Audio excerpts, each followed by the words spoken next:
வணக்கம் and welcome to நம்ம channel Learnnowitself. இன்னைக்கான ஜிகே கேள்வி என்னன்னு சொல்லிடுறேன். Which country has become the first to approve the modified wheat?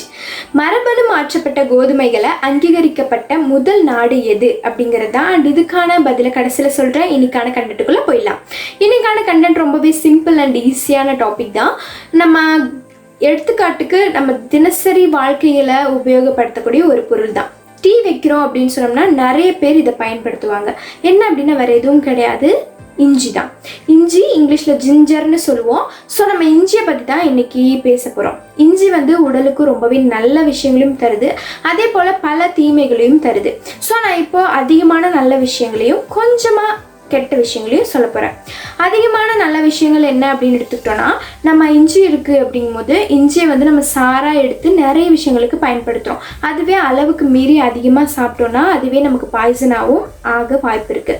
அதிகமான அளவு இஞ்சியை உணவில் சேர்த்துக்கிறதன் மூலமாக நம்ம ஹார்ட்டுக்கும் பிரச்சனை ஏற்படுறதாக பல ஆய்வுகளில் குறிப்பிட்டிருக்காங்க. அண்ட் அது மட்டும் இல்லாமல் பெண்கள் அதிகமாக இஞ்சியை சாப்பிட்றதன் மூலமாக அவங்களுக்கு வயிற்று பிரச்சனைகள் போகுது, இருந்தாலும் அவங்களுடைய மாதவிடாய் பிரச்சனைகள் அதிகரிக்கிறதாக குறிப்பிடப்படுது. ஸோ இந்த மாதிரி இருக்கும்போது நம்ம இஞ்சியை உணவில் சேர்த்துக்கலாமா வேணாமா அப்படிங்கிறது ஒரு கேள்வி கேட்கக்கூடிய விஷயமா அமைஞ்சிட்டு வருது இன்றைய சூழலில். அப்படி இருந்தாலும் நம்ம இஞ்சியை கரெக்டான அளவில் கரெக்டான தினங்களில் உபயோகப்படுத்துறதன் மூலமாக நமக்கு எந்த ஒரு பிரச்சனையும் இல்லாமல் நல்ல முறையில் நம்ம வாழ்க்கையை வாழ முடியும். ஸோ அதை பற்றி தான் இப்போ சொல்ல போகிறேன். இஞ்சி எடுத்துக்கிட்டோன்னா நம்ம இஞ்சியில் உடல் எடையை குறைக்க முடியும். அதாவது உடல் எடை குறையணும் அப்படின்னு சொல்லி ஆசைப்படுறவங்க எல்லாருமே இஞ்சியை உணவில் சேர்த்துக்கலாம். உணவில் அப்படின்னு இல்லைங்க, உணவில் இல்லாமலும் நம்ம வெறுந்தே இஞ்சியை சாராக்கி அதை பாலில் கலந்து குடிக்கிறதன் மூலமாக வயிறு பிரச்சனைகள், வயிற்றில் சம்மந்தமான நோய்கள் நீங்குது. அப்படி நீங்கிறது மட்டும் இல்லாமல் இஞ்சியில் ஏற்படக்கூடிய பல நன்மைகள் நம்ம உடம்புக்கு சேருது.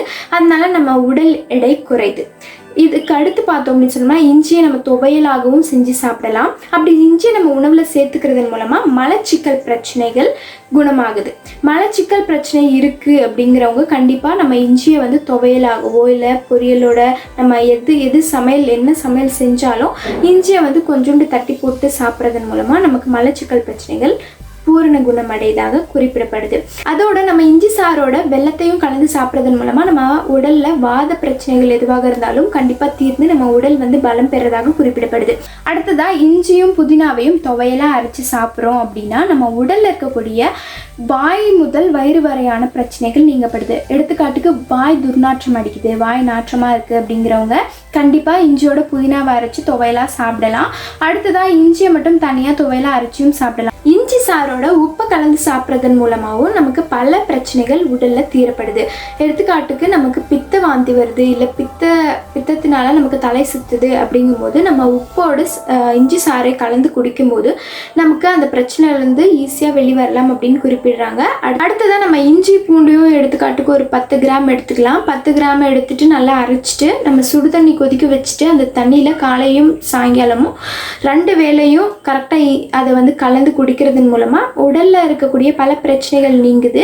அதோட நமக்கு மார்பு பிரச்சனைகள், மார்பு வலி இருக்குது, நிறைய பேருக்கு செஸ்ட் பெயின் இருக்குது அப்படின்னு சொல்லி நிறைய பேர் இருப்பாங்க. ஸோ அந்த மாதிரி இருக்கிறவங்களுக்கும் இந்த இதை ஒரு 3-4 நாளைக்கு கண்டினியூவாக கொடுக்கலாம். அப்படி கொடுக்கறதன் மூலமாகவும் இயற்கையிலேயே அவங்களுக்கு கண்டிப்பாக உடல் எந்த ஒரு பிரச்சனையும் இல்லாமல் சீராகும். இன்னைக்கான ஜிகே கேள்வி என்ன கேட்டேன் அப்படின்னு சொன்னோம்னா, which country has become the first to approve the modified wheat அப்படின்னு சொல்லியிருந்தேன்.